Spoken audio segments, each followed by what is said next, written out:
Good morning, good afternoon, good evening, wherever and whenever you are watching or listening.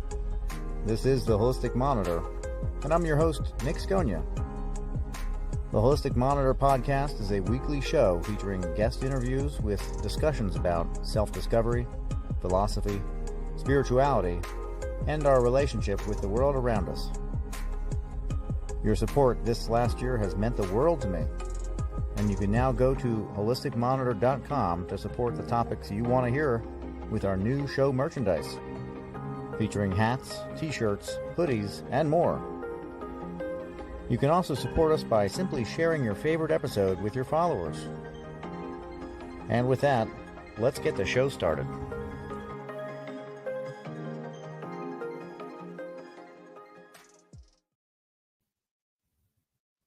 And I'm your host, Nick Sconia, and this is the Holistic Monitor. Today we have a special guest, Johan Calleman, who is an author of many books exploring the ancient civilization of the Mayan and ancient civilizations in general, as well as the quantum universe. And we're going to be discussing his new book, The Living Universe, as well as the Mayan civilization. So please welcome Johan Calleman. Thank you. Hey, Good. Hey, how are we doing? Thanks for having me. We're doing All fine. Right. So you have authored a lot of books, one of which I bought, I want to say in 2008 or 9. That was the Mayan. It was a Mayan book. It was about the calendar, the transformation of consciousness. Yes, the Mayan calendar and the transformation of consciousness. Yes. Very good book. It was very eye-opening for me. My history with astrology, I went through a couple phases with astrology where I learned new techniques, how to do Western fixed astrology. And it kind of morphed and changed the dynamics of my chart. And I learned different things about myself, and it adjusted again. And I learned more things, and some things were corrected.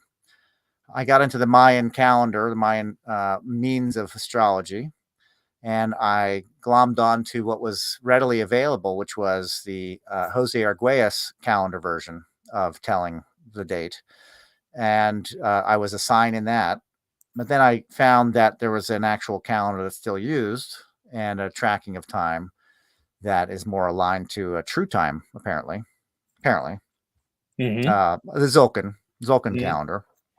And my day sign shifted, and I was able to adjust to that.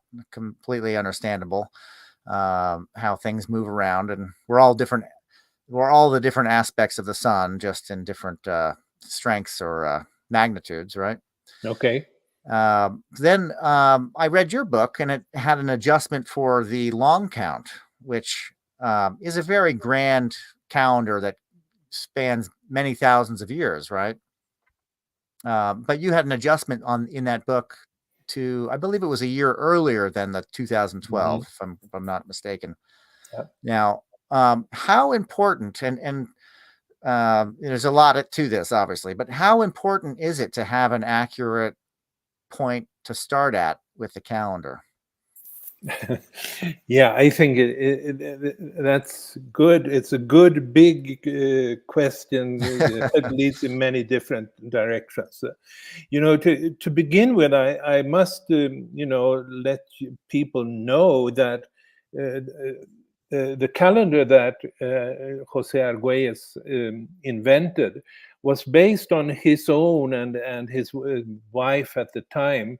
They now have both passed, but they were both they were based on their both birthdays. So they used the same symbols that the Maya have been using for thousands of years, but then they moved it around in order to make themselves get the master numbers 11 and 22. And this is kind of fraudulent. But it's not inconsequential, because people, unbeknownst to themselves, by following his calendar, they were sort of giving energy to something he had created that was different from what the Maya ever used, and also from what the Mayan elders today are practicing. So to begin with, you will always find that people resonate to this or that, and you could properly devise any kind of calendar, and you'll find that there is a bunch of people that feel that that's exactly right and it fits them and so forth. But in this case, it really had the consequence that it became sort of an ego-based calendar, because that's how it was defined. And that's one aspect of how important is it to be right. But then you have the other aspect, the big picture, because when we talk about the Tzolkin, we're talking about the so-called sacred calendar of 260 days, which is a daily calendar. Mostly it's used as a daily calendar, where every day has a distinct energy, and if you're born in one of these particular days, it will shape you in a certain way. But then there's the whole bigger question about how well do calendars describe the course of events of humankind, and actually of the entire universe, as I would say, and as I develop, maybe especially in my most recent book, The Living Universe. But what difference did it make to have it the October 28, 2011, rather than December 21st, 2012? Well, it had consequences, because most people probably will not recall it, but the year 2011, which then was in my way of counting, with the corrections I've done based on what I know from the ancient Maya, the year 2011 should have been a very significant time. And as it turned out, it was quite you might say, revolutionary time. That was the year of the Occupy movement. It was the year of the Arab Spring. And both of those were actually expressions of that kind of oneness that you would expect from the ninth wave that was activated in the beginning of the year 2011. So far, so good. It really did predict that something came out at this point. Then it shifted over. And that's a long story for us to go into at this point. But by having the right date there, I did predict correctly when this ninth wave would be activated, and we saw a number of effects of this. And I would say consistently, it seemed like people had the idea that the world would change on a single date, like especially then December 21, 2012. And I consistently said nothing will happen on that date. Nothing did happen on that date. Right. And but what did happen was that a lot of people that have been misled, in my view, became disappointed with the Mayan calendar and thought that has no spiritual place, which I think is completely wrong, even to this date. So it really does matter a lot. But usually it would take for somebody to dive fairly deeply into the calendar to see this. Well, and I think that it's a grand scale too, so it's hard for people to see it in the minutia, in the little bits of their life, if they're not looking at the grander scheme of things. And I just had to take a look. Fukushima was also in 2011, a very important shift in the mind as to our influence on the planet, and the result of such a thing having man-made sunfire or nuclear fire all over the planet, potentially able to destroy our ability to live on this planet becoming very obvious in 2011. Yeah. Not in a good way. It still Yeah. has problems. I think they're having to dump the water into the ocean because they just don't have the capacity to overcome this nuclear power, this man-made fire that is just ungodly in a sense. Yeah. And so there's definitely was a lot of shifts that happened that year. So to Mark, and I think in 2000, I don't remember, it was very early on in my experience at the Mayan where I think it was the early 2000s where I stopped thinking about it as a means of mass destruction, but more in what I was using it for as well, which was consciousness Hmm. and in a way that we relate to each other and to ourself, Yeah. and less so on this cataclysmic Yeah. event. Now, I asked somebody in 1997, I said, well, what, I was just starting to get into the Mayan, and I asked somebody that had some knowledge about it at the time, and he said, I don't really know, but this is what he said, and this is just a random person in 1997 talking about what the Mayans knew. He said the Mayans knew that the sun had three axes, and they are looking at one of the axes to slip, and in doing so create a wave of gravity that will, twist our poles and make the water on the planet just crash left and right, basically, or up and down or something like that. Yeah. Sounds quite horrible, and you see it in the movies. There it is, Yeah. Yeah. massive walls of water crashing, and not that that's not an actuality for a pole shift, a massive upheaval and major change, but probably not what the Mayans were talking about. Mayans were No. talking about consciousness. Hmm. In your research, it looks like to me that you got into the Mayan pretty early on in your career, and Hmm. it did kind of what it did to me, which it kind of took over your life, and it became part of who you were, and you can't shake them. Right.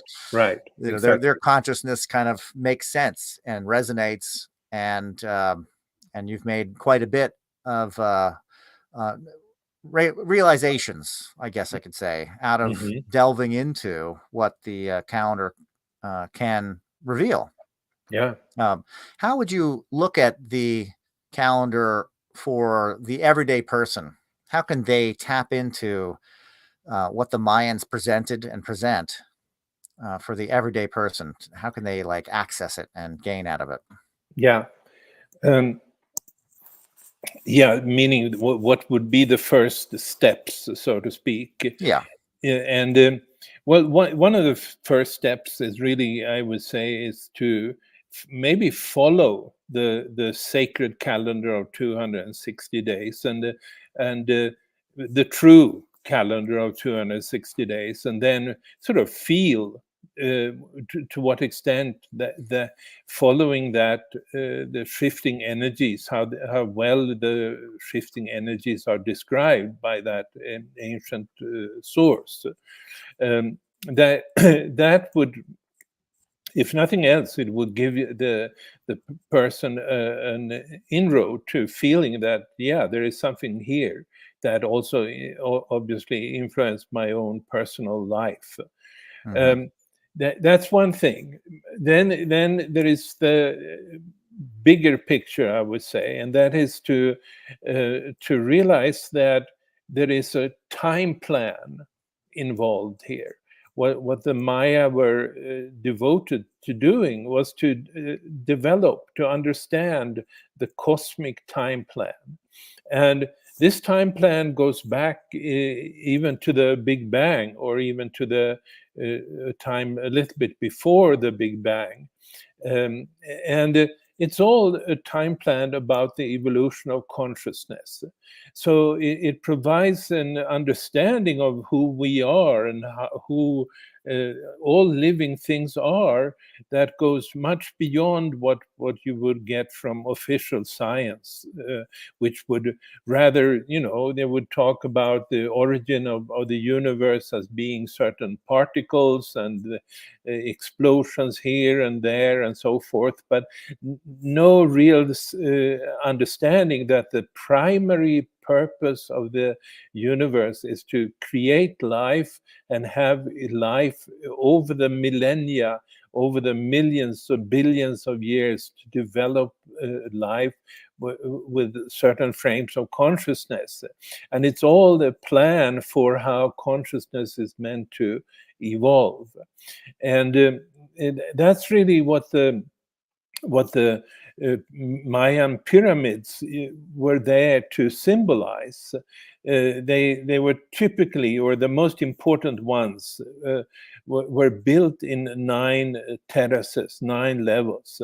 And those terraces reflect states of consciousness, but they also reflect wave movements, like of evolutionary wave movements that we can track. And what is important about all of this is that it becomes evident that there is a plan, there is an underlying reason for the existence of the universe. And that is a very significant knowledge to have, which differs again from probably not only from the official science, but also from most official religions. So, of course, knowing what the purpose is will help the individual or compel maybe the individual to seek to live a little bit in accordance with what that plan seems to be. So it's sort of 2 kinds of perspective. You might take the very individual perspective, which usually is provided then by the 260-day sacred calendar. But you could also take the big picture and realize that there's a plan here. There's a cosmic plan in operation, and we're part of it. And the reason we're part of it is that, it's our states of consciousness that are part of it. And it's a fascinating thing to learn about, basically, how everything actually comes down to that. And there are, in spiritual circles, you often hear the word said that there are no accidents. And that's exactly true. But what then is there? And that's what I would say the Mayan calendar provides.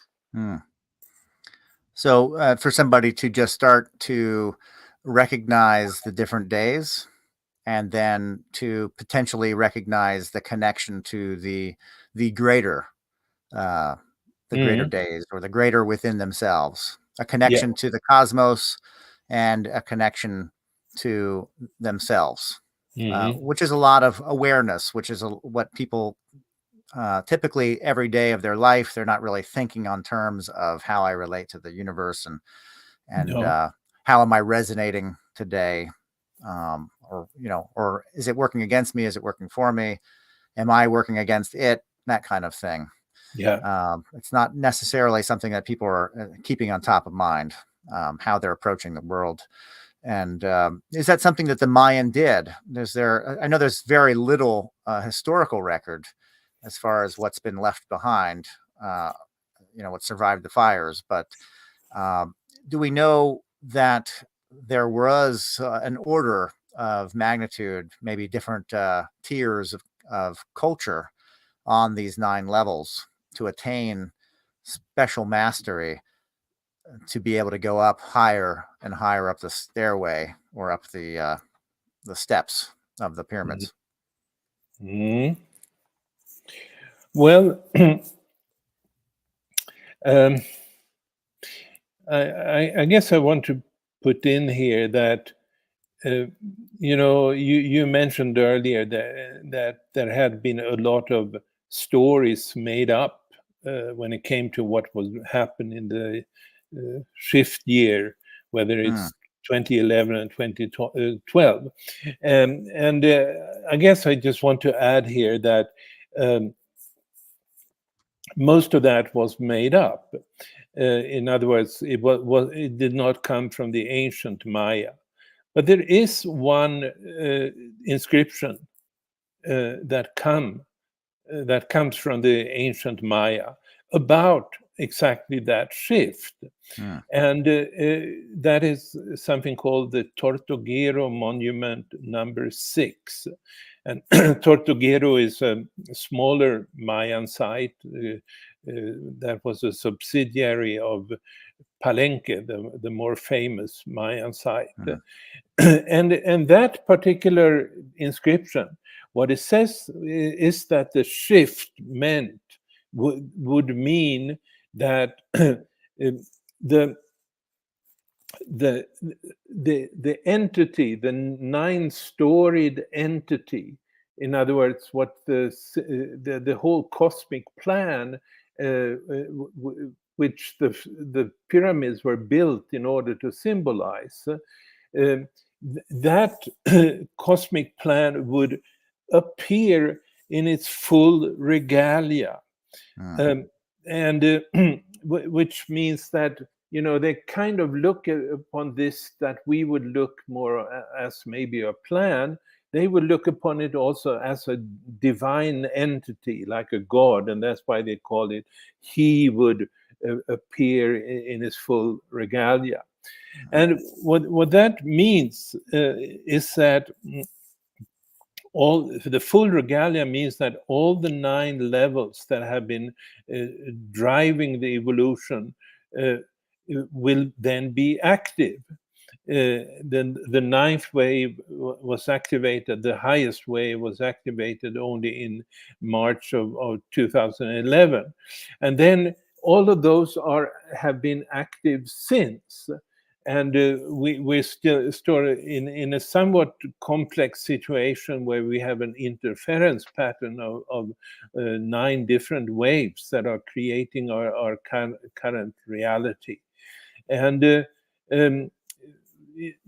it's worth to see that we are at some kind of a point of completion, but that this completing process is still continuing.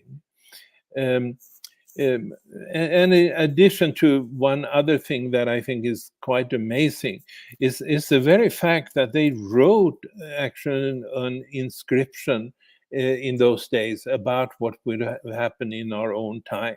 Mm. You know, it's like if we would go out and cut in stone some kind of inscription about what will happen in the year 3500 or something like that. Right. Nobody would do that. Yeah. Because we don't have any feeling of a certainty of what will happen in the year 3500 if we're here at all. But they did that, and Hmm. meaning that they did have that feeling of we're all connected in time, so to speak, in accordance with a certain time plan. And because there is a time plan, well, we can at least say something about what will happen about with the effects of the different waves that that creates our reality. Mm. I'm not sure if I answered your question, but I'd say at least I said That's good. something that I wanted to say. Yeah, no. And so that what that gives me as far as mental imagery is that, and if I remember correctly, the waves are faster and faster, Yes. or short and shorter as they move, right? Yeah. Is it that there is that one is going, and then it's like what I'm getting in my mind is either a pond with ripples, one drop, and then 2 octaves or 2 levels would be 2 drops instead of just one. So creating two dispersed ripple effects, waves going at the same time, creating kind of a different type of effect than just one. And then 3 would be 3 in a triangle, perhaps creating a different kind of pattern of consciousness. Well, 4, 5, 6, 7, 8, 9, all the way up. That kind of idea. something like that. That as you say, you know, the frequency increases with every level. So the whole cosmic evolutionary scheme is an increase in the frequency of with which consciousness evolves. Okay. And but then the 9 waves are kind of distinct, and so they only when the ninth, when one wave has come to its seventh peak, will the new wave be activated. And then a wave with a 20-fold higher frequency will be activated, and then the two of them will create a kind of an interference pattern, like you mentioned, and that interference patterns will create a little bit more complex reality compared to um, what a single wave would give rise to. Right. Right. So it's a waves that are activated according to a pattern, a preset pattern, predetermined pattern, and that's what we are the results of in this perspective. So it's more like steps where it's Yeah, or increasing the octave, that kind of progressive movement yeah, forward, higher tone or something of that nature. yeah, Okay, that yeah. makes sense. Now, what happens at the end of the ninth wave? Well, as I understand it, the waves do not end. They Mm, will continue. What will be around here in a billion years, we don't know, but the waves are presumably will continue to run. yeah, So it's not something that ends. And yeah. uh, yeah, So that it evolves or it moves within infinity to yeah. uh, keep sustaining a higher and higher frequency. So we're finding out a lot about the universe nowadays with science. Hmm. Um, we're finding out that we don't know as much as we thought we knew, as far as the science goes, and that there's more to it than just a Yeah, simple Big Bang, and there you go. yeah, yeah, yeah. Believe they moved the time back, the time of when they think that the Big Bang happened, or they're not sure that it happened at all. Well, But mostly, I don't think anybody really doubts that it happened at all. There's a lot of evidence that it did happen, a Big Bang. But what they have found is that um, they're pushing the time backwards for that, and yeah, this wasn't known when I wrote my book, The Living Universe, but I point out that there must be a sort of a preparatory time before mm, the Big Bang. Otherwise, it would just be chaos, so to speak. right, But there is like a geometry that the geometry of consciousness was probably laid in there for about 2.5 billion years before the actual Big Bang.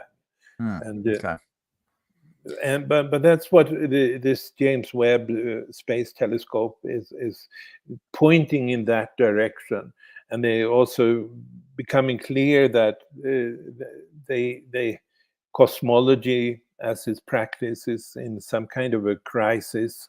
Uh, but not everyone is willing to consider consciousness as something primary, as something that is the most important aspect, the reason for the existence of the universe, even. right.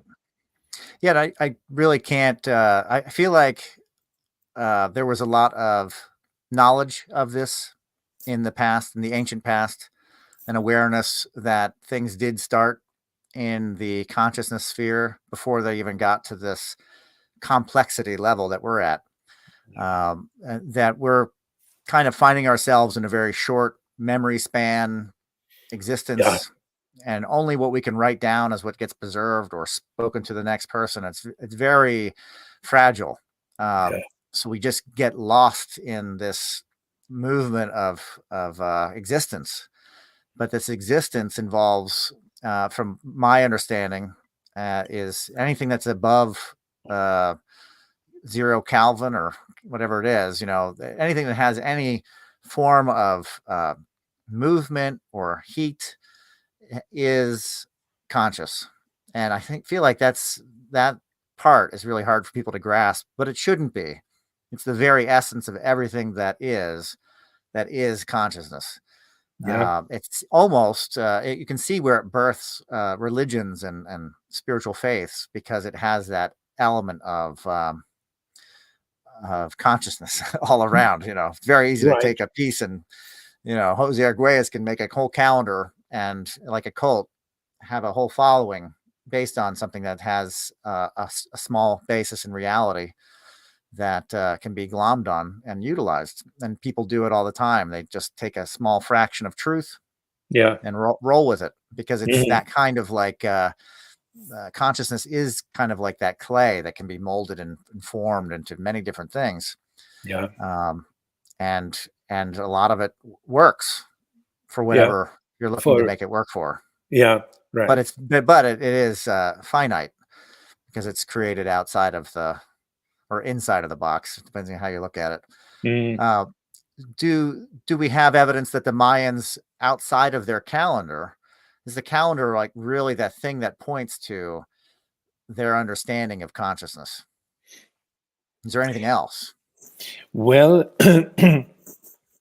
that's very hard to speak of, so to speak. But what we do know that is that their idea of time and the idea of calendars was quite prominent. It's not just that people have picked that out of of their culture, and then there was a whole big chunk of other culture. There are only 4 surviving books from Mayan ancient times, and they're all calendars. And meaning that, as far as we know, all their books could have been calendars, Mm, and which means that they they looked upon their existence within this framework, or this evolutionary framework, as I would call it, and that's given by a specific perception of time. Uh, that perception of time was not the one that we have today, which is mostly about measuring time and mm, always having a number for what it is.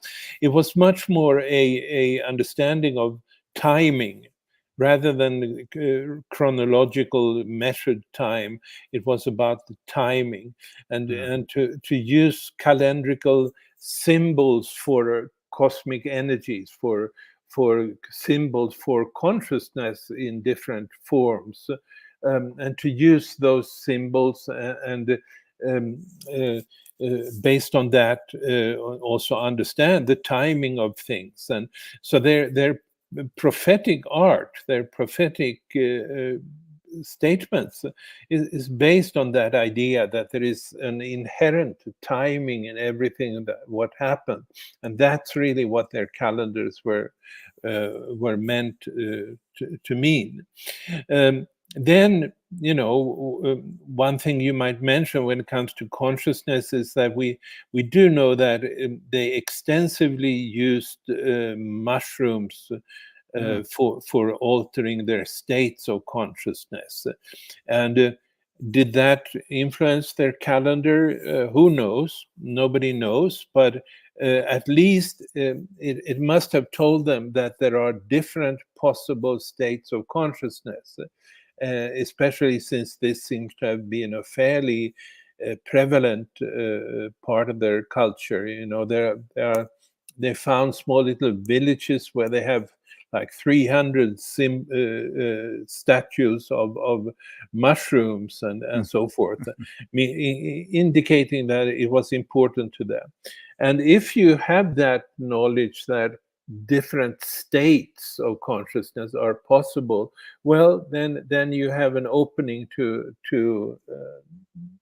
and a deepen to another deeper understanding of what consciousness is, I would say. Yeah. Well, absolutely. And also you have the Amazon, you have ayahuasca, somehow the knowledge to brew two different elements together to create this molecule, to give quite an expansive approach to consciousness, for sure, a way Yeah. to expand it. Now, a lot of ancient cultures, the Greeks had Kikion, I believe it's called, or something like that, that was very similar to some kind of um, potentially hallucinogenic Hmm. brew that they would culturally, socially gather and do, and kind of have a community trip Yeah. in unity. Yeah. That was an initiation, I believe, into the mysteries. Yeah. Um, you have stories of in the Americas of the shamans, and prior to that or after that, you have the priests for the Mayans and different cultures that used different forms of hallucinogenics, which probably more than just mushrooms, but mushrooms definitely play a part. Hmm. Salvia divinorum's down there or from there. Um, and to arrive at different knowledge that would not be readily accessible to just the everyday consciousness, the person that is thinking about the concerns of everyday life. This would be a way to break away from that. A lot of the spiritual path is put upon a person, not necessarily something that they go and look for, but they find is put on them from a high fever when they're a child, or some form of an experience that is a call to the spirit versus somebody's going out and looking for it. I believe the practice was it's not something you look for, it finds you. And Hmm. you're chosen into that field, and then you rise up. I would assume the Mayan had a very similar culture to North American native culture as well, that it was based on kind of who was chosen. Maybe the calendar has a way to pick out that, but I don't think Yeah. that was the case, but it may be. Well, to some extent, it did. I mean, even today, the sacred calendar and what day you're born in, and will determine who might be a so-called day keeper in Mm, Guatemala, especially.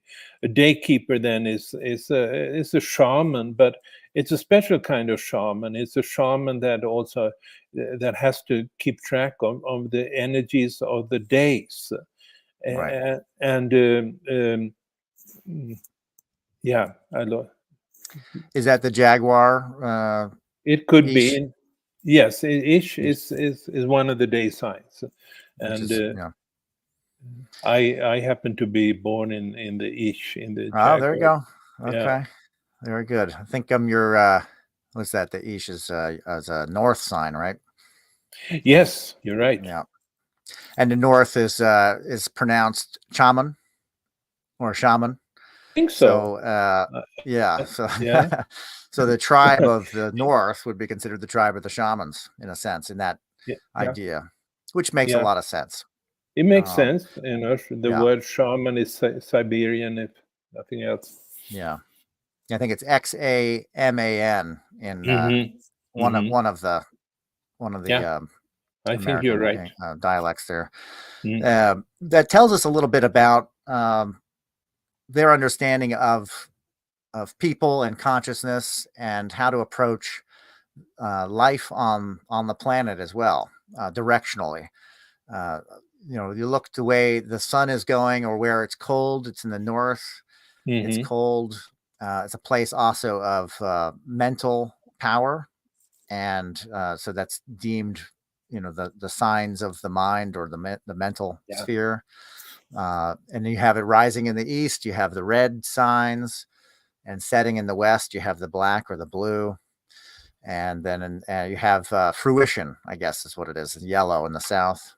It's just very simple and very human method of approaching consciousness, which I feel like is very approachable for people to just kind of say, oh, you know what, I kind of understand my place and what my temperament wants to do in this world based on those basic directions. Very simple. And Western astrology has the same kind of basis in it as well, directional, or fire, earth, air, water. It has that cross, those crosses. And the Mayan had a cross symbol as well, right? The Hmm. cross bearer was part of Yeah. the Mayan understanding of the life, Yeah. I believe, right? Sure. Uh, Yeah. do we get a lot of evolution of consciousness visually in the stone that we have? We see a visual like progression In the, what did you say? In the stone? in the carvings that we have, or maybe Oh, in the okay. codexes. Maybe in the codexes. I'm not really sure if it's in the codexes or not, but do we see it, carved in stone that there's this progression of consciousness that a person can kind of undertake? Um, well, what there is, in times of hard facts, um, is there is something called the books of Chilam Balam, which really means the books of the Jaguar prophet. And it Mm, was written a little bit before the arrival of the Europeans in Mexico. Um, and what that holds is a lot of descriptions about certain time periods symbolized with the kind of symbols that you're mentioning here. And meaning that it just tells us that um, they had that overall view that there were time periods that were dominated, for instance, by the north, or mm, a particular day sign, and so forth. Um, I would probably say that uh, even though that's a truthful way of understanding reality in general, uh, they hardly had the kind of overview of the entire planet in right. order to really do correct predictions and prophecies, so to speak. Sometimes they did, but mostly they're living on this very small isthmus in Central America, really, and that doesn't give you the whole perspective, I would Right. say. But today we have the ability to have the whole perspective, or at least a very much bigger perspective. And we, for instance, know the difference in mentality between the people of the East and the people of the West, and at Hmm. least historically speaking, there's been quite distinct differences between these. And Yeah. also we can make other distinctions between the northern and the southern hemispheres and so forth. And so today we do have ability to see much more of the patterns that are associated with these four directions and the different symbols. But they did provide the basic idea that yes, there are time periods, and the time periods are associated with the geographical directions or symbols of deities that carried certain qualities, and so forth. So Hmm. so that is important. That at least we have that from them. Yeah. So we basically need to glean as much as we can from what's left over and advance it. Don't just leave Yeah, it there, but yeah, advance forward yeah, with it and say, where were we trying to go with this yeah, as a people? And where can we take this to the future? Knowing what yeah, we know now, which is, much more advanced than that culture as far as our technology goes and our yeah. ability to experience the world.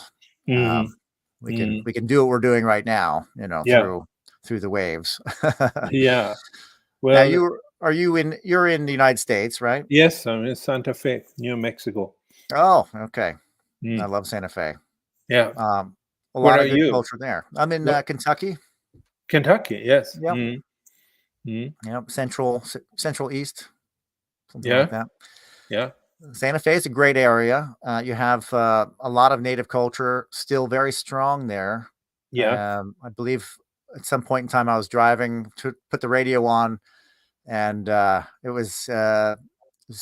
think it was Pueblo native language on the radio that I was hearing. I was like, oh, Uh-huh. okay. Yeah. you No, know, that's right. Yeah. yeah, yeah, it's a great area. You have the Gila National Forest there. I believe is it the Apache that populated that Oh, area? okay. In the southern part of the state. Yeah, Correct. yeah, you got the Yeah. cliff Mm. dwellings. Yeah. Um, Yeah. It's a very neat area. I Yeah. believe that they used to trade from far central Yeah. America all the way Yeah. up into Canada along that path, Yeah. the Rocky Mountains. Yeah. Um, They have found feathers from, for instance, from Macau birds that only live down in the mm, jungles of Guatemala, and they have found them here in Chaco Canyon and other oh places. yeah, yeah, yeah. So it's Uh, clear. So it's a lot of a history, even though there's not a lot left over for people to see. Um, do you go into previous civilizations that maybe aren't readily accessible at all in your book? Um, well, it depends on what you mean by that.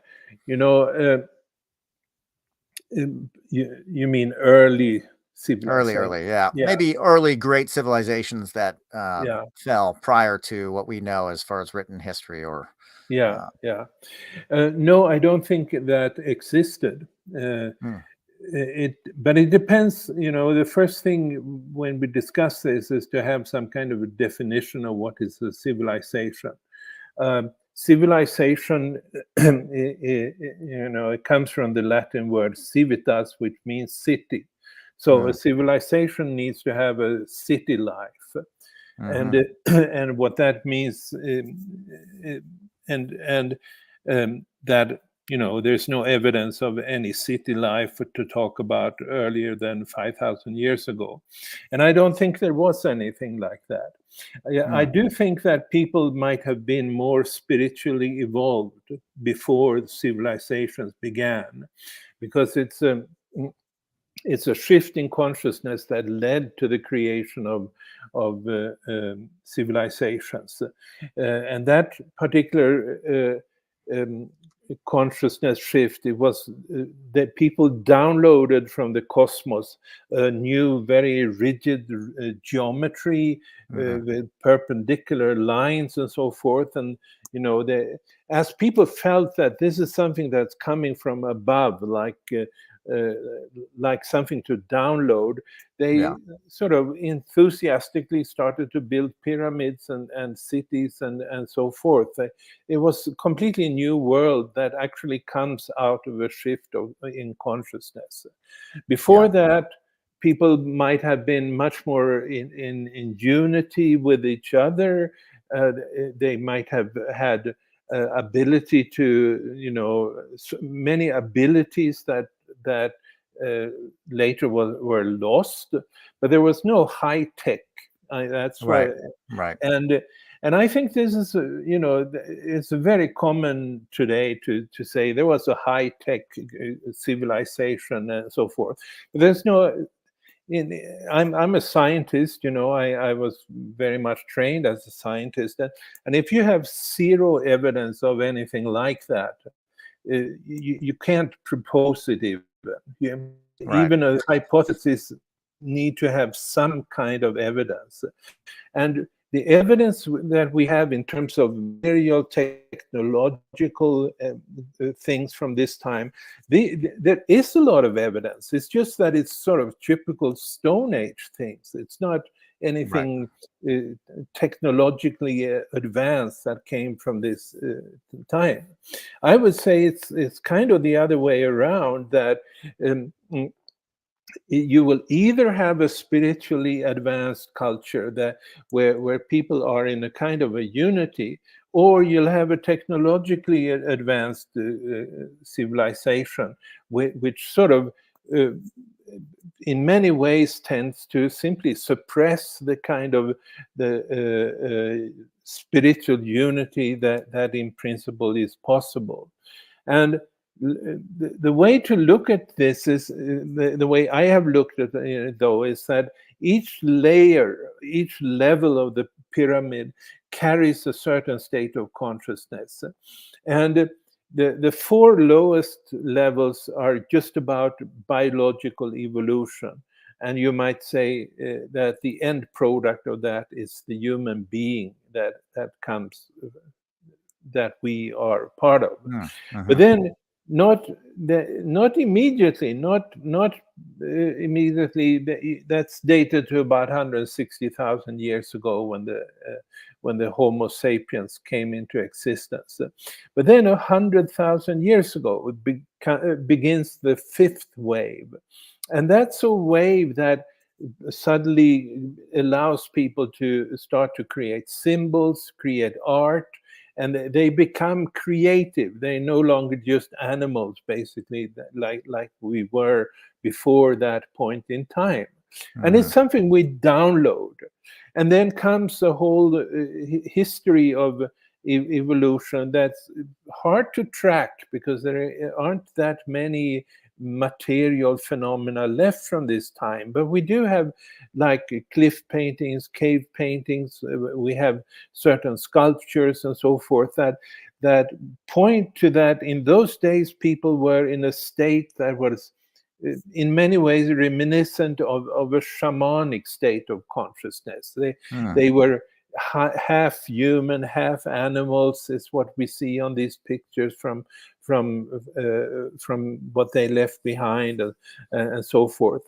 Until comes the sixth wave, the long count of the Maya that Mm. started 3115 BC, and then suddenly appears civilizations, not only in Egypt and Mesopotamia and the Indus Valley, but they found pyramids from that point in time, um, uh, Everywhere. from Mongolia, and from Peru.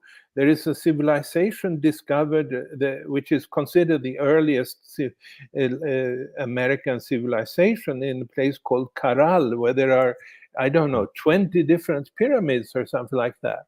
And that what this tells us, the fact that it happened essentially simultaneously in different parts of the world, where most likely they had no contact with each other. It tells us that they downloaded from the cosmos at the same time a shift in their mind. Mm-hmm. And they meaning that they began to leave behind that kind of more mythological, more what should I say, ancestral Right. state of consciousness that they had been in before. And Yeah. then there's a lot of negative things that came with civilization, but obviously there are also some good things that came out of it, and people started to be able to do certain things that they had not done before. Um, but then, I should add, it all at the current time, the ninth wave, that was the highest wave on the pyramid, the highest level of consciousness with the highest frequency. That is in a certain way a return to the fifth wave, the time of the early shamanic pre-civilized world. And I think that's what a lot of people are looking for, that Mm. that state of consciousness, a unified state of consciousness. And it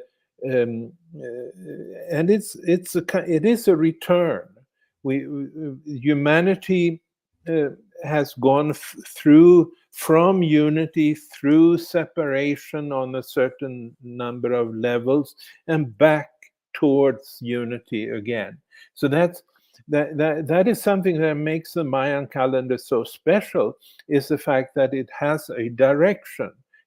It's not just sort of a line of time with no meaning.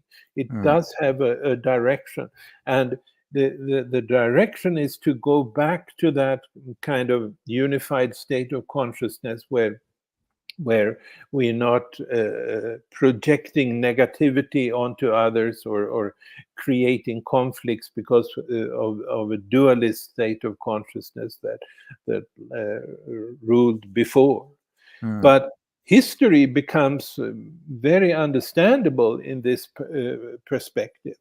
And but then you have to follow what actually the the findings, the records, the archaeological records are saying, and not just creating your own fantasies as to what happened. You're right. To fill in the gaps, basically. Yeah, yeah, exactly. There is definitely a lot of evidence of a movement from consciousness in the production of stone tools and in cave art as well.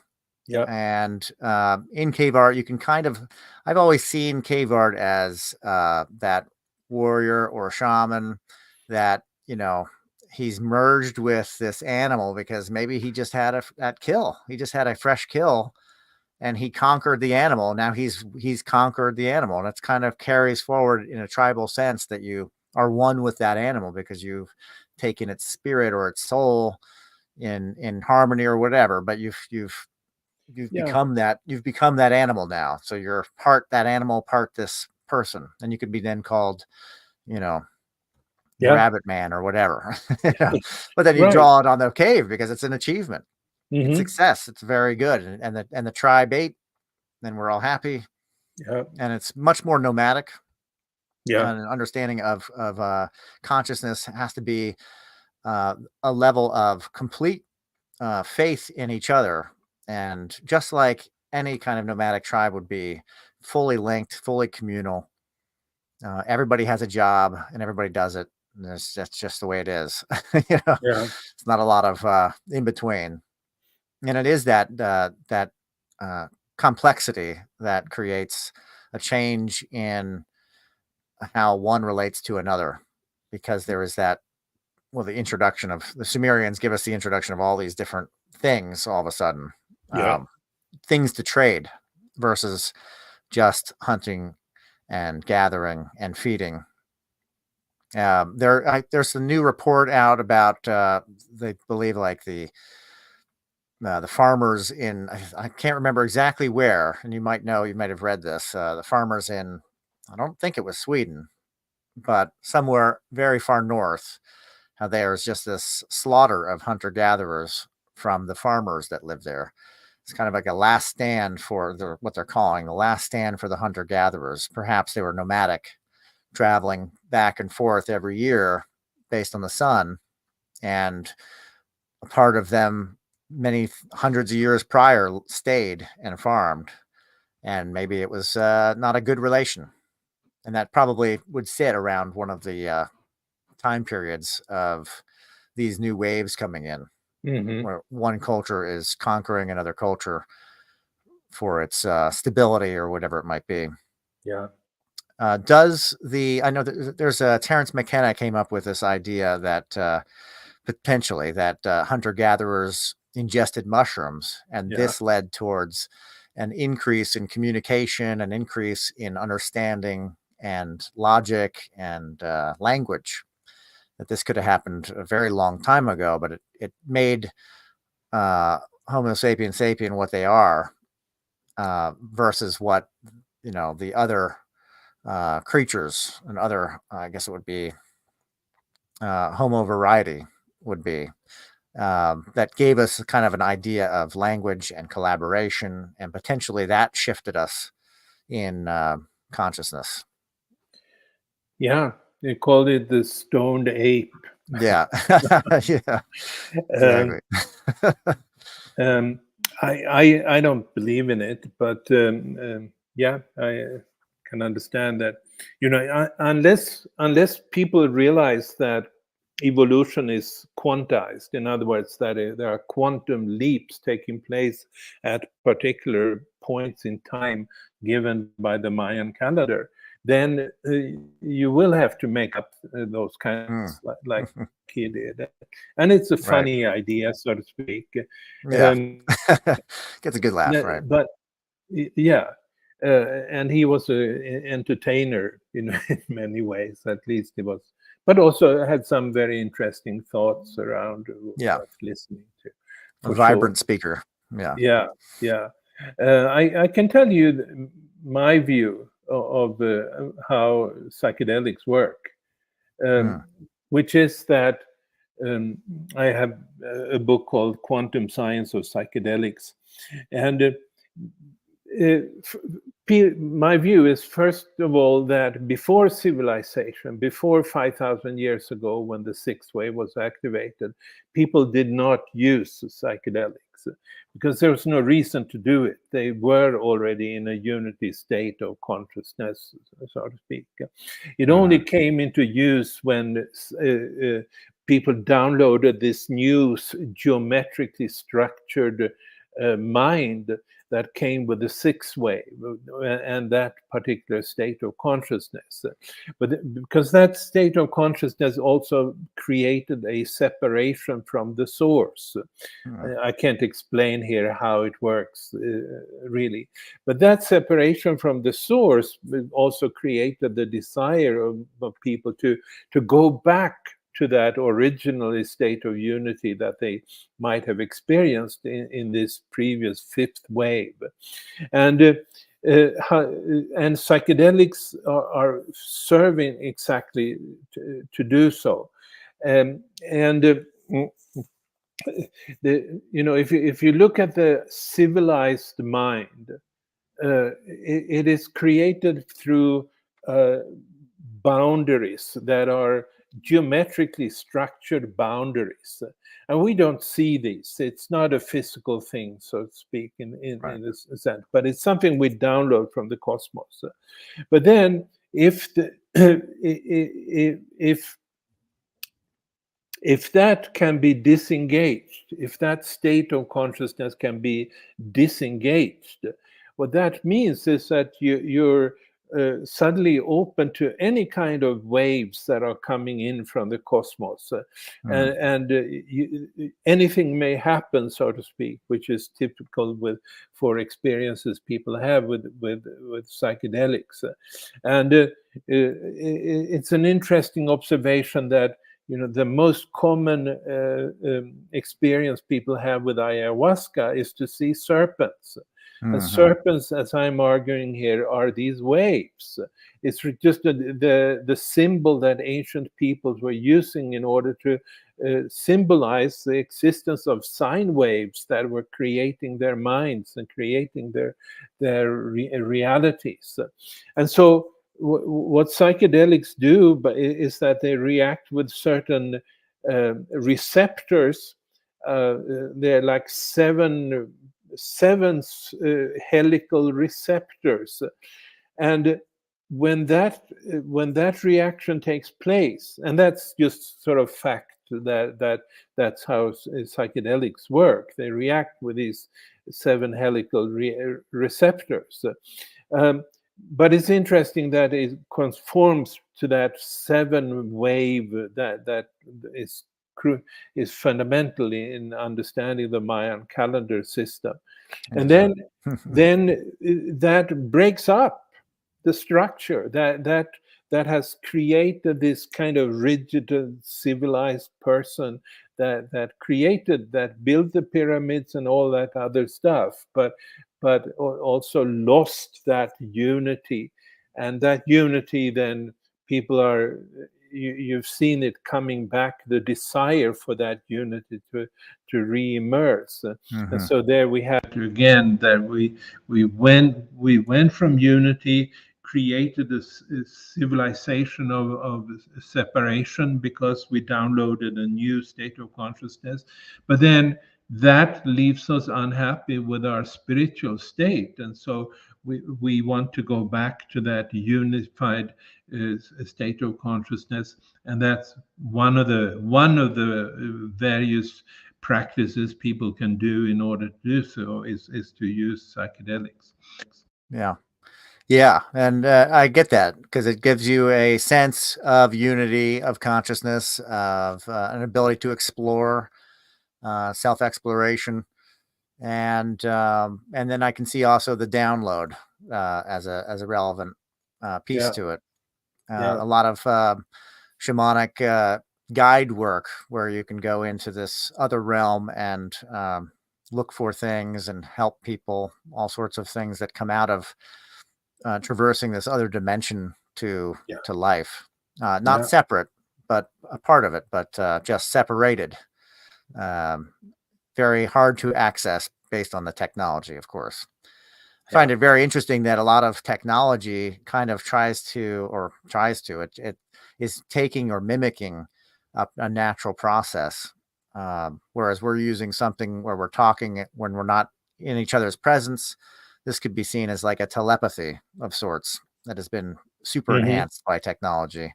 There's a lot Hmm. of Yeah. mechanisms that are coming about technologically Yeah.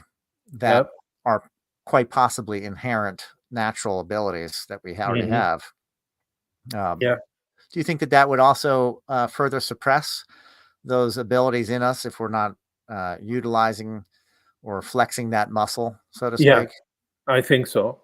Yeah. And I think at this point in time, we should flex that Yeah. muscle as much as we can. And you see a lot of people doing that, or doing things that goes in that direction, Hmm. um, sort of seeking some old archaic way of being. What comes to mind, for instance, is this, the Iceman. I take it Oh you've yeah. heard of Wim Hof. It's in a way, it's people are doing these cold baths and stuff like that. In a way, it's sort of just going back to the pre-civilized era, and Mm. the reason is that it carried a more of a unity and um, unity with the divine, but also Yeah. unity with nature and other human beings. But Hmm. that's just an example. If you start looking at it, people are in different ways seeking these more archaic ways, even though that we still probably want to live in warm houses. It's not so certain anymore. Yeah. Yeah. I mean, Yeah, that's and that there are certain conveniences that we enjoy. yeah, We just have to be, I think, cognizant of the trade off yeah, and grateful that we yeah, have what we have, but without losing sight or connection. And that's, I think, the trick is that a lot of us have to actually find our way out of our little box hmm, to recognize that there is a connection there. hmm, I think quantum science has a lot of awareness to it that draws people to gain a kind of an idea scientifically of how yeah, we're connected in strange and unusual ways. If it, yeah, yeah, uh, yeah. do you go into a lot of the modern quantum discoveries that have been made in your book? Yeah, I do. I certainly do. I certainly talk about entanglement and macrocosmic quantum theory. And I have probably been doing it in my three last books: The Yeah. Nine Ways of Creation, Quantum Science of Psychedelics, and The Living Universe. Um, because well, if nothing else, quantum theory is the today's theory of modern physics to describe reality. Oh, I lost your audio there. Okay, Oh, there you okay. go. So I my computer is a little bit sensitive. Modern physics, the way it presents its picture of reality is fundamentally through quantum theory. So it's something you have to relate to. It's no longer, it's not. The theory Hypothetical. of relativity and Newton's theories and so Mm, mm, forth. It does. They don't really talk about the ultimate nature of reality in the same way as quantum science does, and right. it's, much of quantum science can be made to for us to understand how we are connected, not only between ourselves but also with the universe at large. And Yeah. so yes, I certainly go into that a lot.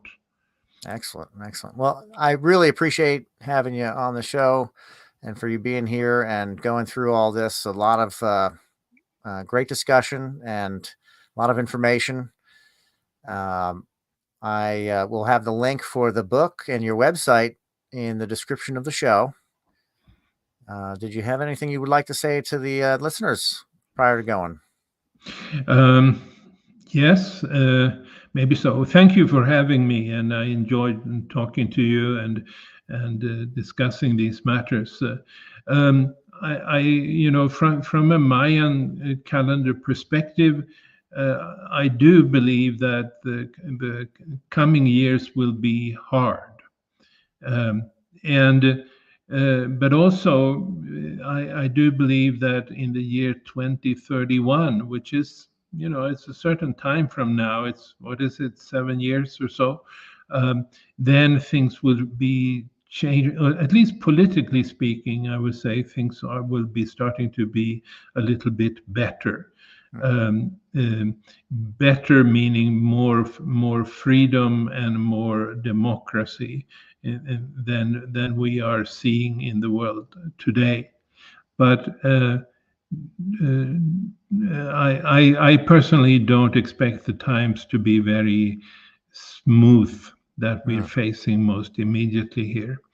But then again, there is a plan, and it's meant for us to come back to through, because of the very complex interference pattern that we're in now.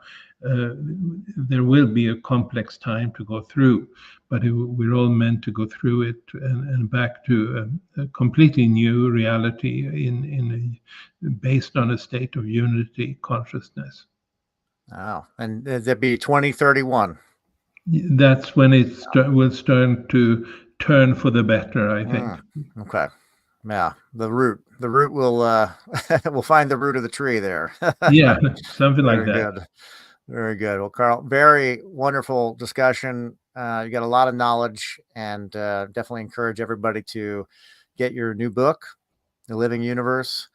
And I really look forward to another conversation in the future.